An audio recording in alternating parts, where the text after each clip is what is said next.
आज की वीडियो में हम HP LaserJet P1102 की जनरल सर्विस करेंगे। बहुत सारी डस्ट है इसके अंदर, आप देख सकते हैं। और अगर पहले प्रिंट निकालते हैं, साथ आपको कंडीशन दिखाते हैं और साथ आपको ये देखो पेपर भी नहीं उठा रहा। ये देखेंगे, अब बड़ी मुश्किल से इसने पेपर उठाया और अभी पेपर जैम हो गया। तो इसका ये देखें मेजर प्रॉब्लम है, ठीक है। काफ़ी अंदर से डस्टी हुआ है, आप देखें, ये देखें। और इसको चेक करें। तो अब हम इसकी जनरल सर्विस करेंगे, प्रॉपर इसको रेडी करेंगे। आपने हमारे साथ रहना है वीडियो के लास्ट तक।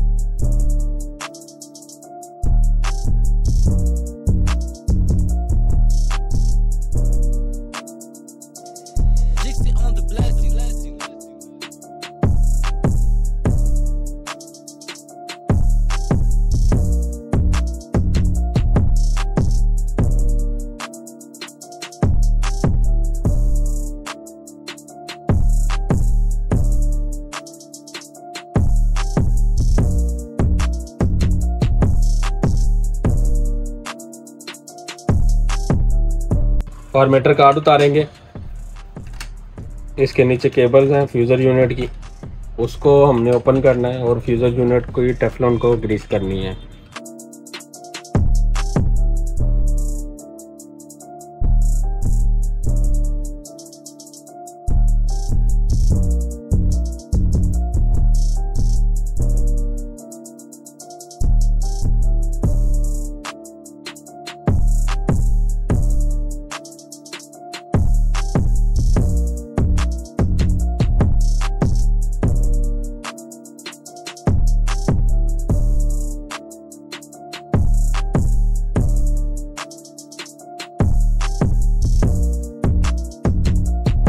ग्रीस लगेगी इसके नीचे ताकि पेपर जैमिंग ना करे। ठीक हो गया, हम इसको भी करेंगे। पेपर पैड निकालेंगे,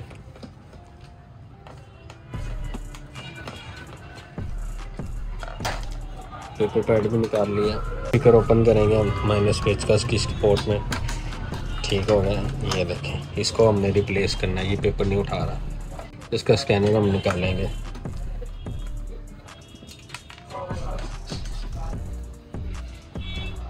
अगर तो आप फर्स्ट टाइम प्रिंटर को ओपन कर रहे हैं तो बेहतरीन रिकमेंडेड यही चीज़ है कि आप प्रोफेशनल के पास ले जाएं ताकि किसी भी किस्म की कोई भी परेशानी ना हो। और अगर आपने पहले भी एक्सपीरियंस लिया हुआ है तो आप कर सकते हैं। अब हम इसके, अब देखें, इसका ये स्कैनर है जिसने प्रिंट जनरेट करना होता है, यानी प्रिंट को बनाना होता है। इसको भी हम ओपन करेंगे, इसकी अच्छी से सर्विस करेंगे इसके सेंसर्स वगैरह की, ताकि जो भी डस्ट वगैरह, क्योंकि ऑलरेडी देखे ना प्रिंटर में काफ़ी डस्ट है। करने के बाद ये मोटर है इसकी जिसने प्रिंट को जनरेट करना है, ये लेज़र है जिसने प्रिंट की क्वालिटी बनानी होती है। एक ये दो, इसकी सर्विस होगी अच्छी तरह, इसकी भी अच्छी तरह सर्विस होगी। बस ये डस्ट वगैरह इसको क्लीन करना है, नीट करना है, वापस हमने इसकी वापस पोजीशन पे लगा देना है ताकि ये रेडी हो जाए। हाँ जी,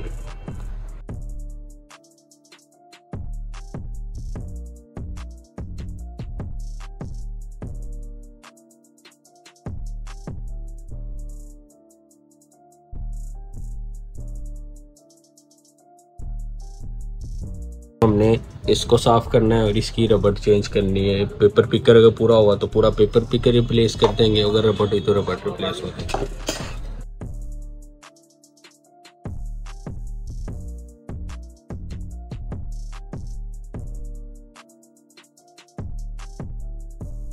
अब हम इसके टेफ्लॉन को ऑयल करेंगे। ठीक है जी, उसको हम ओपन करेंगे। सबसे पहले इसके दो पेज हैं, इसको ओपन कर लिया। इसको ओपन कर लेंगे, सामने टेफ्लॉन है ग्रे कलर वाली, ये डस्ट है, इसको भी अच्छी तरह ब्लो लगाकर साफ करेंगे। ये टेफ्लॉन है, इसको हम ओपन करके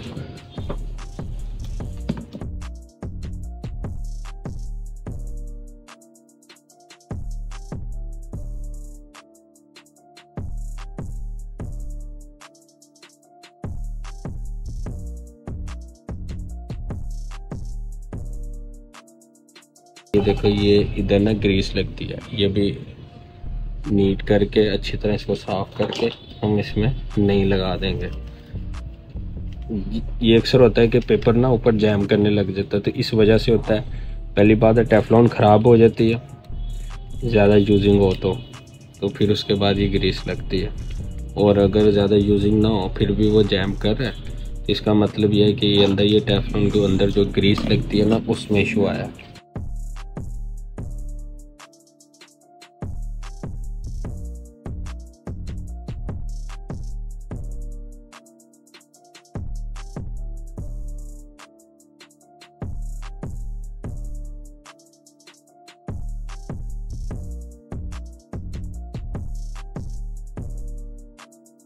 जेल लगाने के बाद हमने इसे टेफ्लॉन को दोबारा से अंदर फिट कर लॉक कर देना है, ठीक है। और दोबारा से फिटिंग करके टोनर को रेडी करके, टोनर का भी काम होने वाला है, टोनर के अंदर भी ब्लेड्स वगैरह चेंज होने वाले हैं।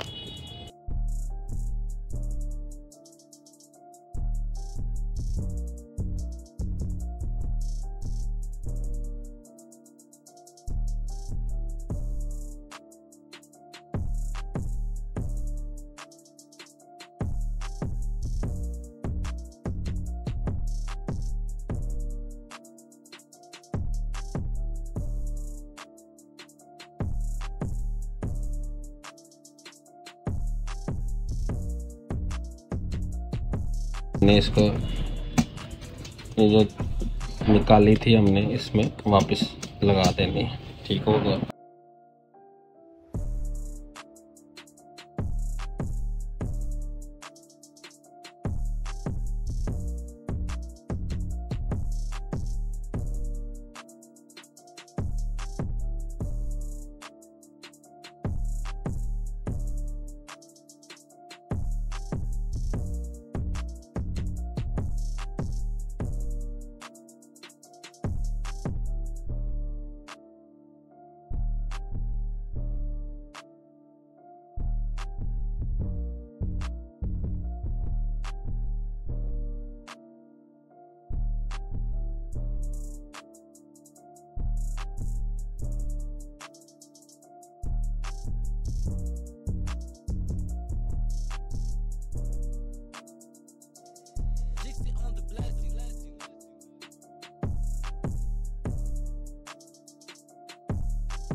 इसका क्या है?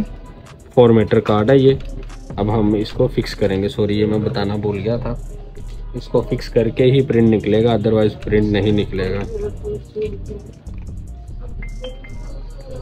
जल्दी लगा दिया, वैसे ही देखिए नया हो गया माशाल्लाह से। अब हमने इसका टोनर का काम करना है। ये देखो टोनर के अंदर भी कितना काम होने वाला है। इसको रेडी करेंगे, इसका रिफिल करेंगे, इसके क्लीनिंग ब्लेड वगैरह नीट करेंगे।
सारा कुछ लगाकर अब हम इसको चेक कर रहे हैं कि इसमें कोई मसला तो नहीं रह गया।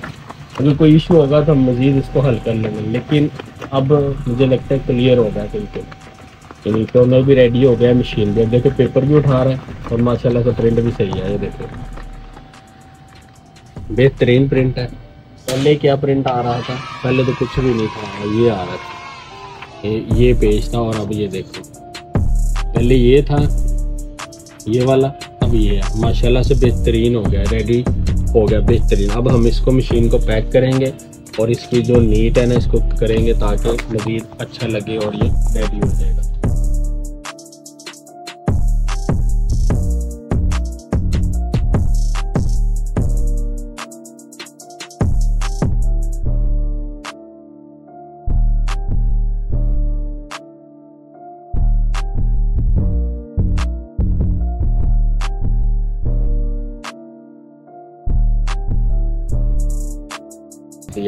फुल फाइन क्वालिटी का रिजल्ट आ रहा है, कहीं भी किसी भी जगह पर कटिंग नहीं, मिसिंग नहीं है, किसी भी वर्डिंग में बेहतरीन हो गया। तो इसी तरह ही अगर आपने किसी भी किस्म के प्रिंटर की मेंटेनेंस करवानी हो तो आप मेरे से रब्ता कर सकते हैं। वीडियो के डिस्क्रिप्शन में मेरा व्हाट्सएप नंबर है।